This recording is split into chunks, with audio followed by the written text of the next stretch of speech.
দাদা আপনি তো সুদূর সেই ফ্রান্স থেকে আসছেন, তো তো খাওয়া তো শেষ হলো, তো ডেজার্ট হিসাবে আমাদের এই যে দেশি ফল নিয়ে আসছি।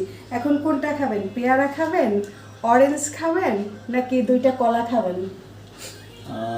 ধন্যবাদ জানাই আপনাকেও। অনেক দিন পর দেশি ফল পেয়ে খুব আনন্দিত এবং খুশি হলাম। তো আমার প্রথম চয়েস পেয়ারা, তো আমি পেয়ারাই বেছে নিচ্ছি। তো তুমি কি খাবে?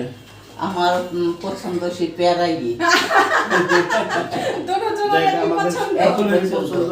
কারণ ওখানে তো এত কসকসা পেয়ারা পাওয়া যায় না। এখন এই পেয়ারাগুলো দেখে, লোভনীয় পেয়ারাগুলো দেখে খাইতে শুধু ইচ্ছে করে। দেশি পেয়ারার টেস্টই আলাদা। সেরকম লোভনীয় পেয়ারা। আমাদের বোন ছিল, এটাকে কাটছে। আমরা এখন সবাই মজা করে লবণ মাখিয়ে খাবো। হ্যাঁ, আর একটু কাসুন্দি হলে আরো মজা আরো হতো। মজা হতো। দিদি, কতদিন পরে তুমি বাংলাদেশে আসলা? আমি 3 বছর পর আসছি।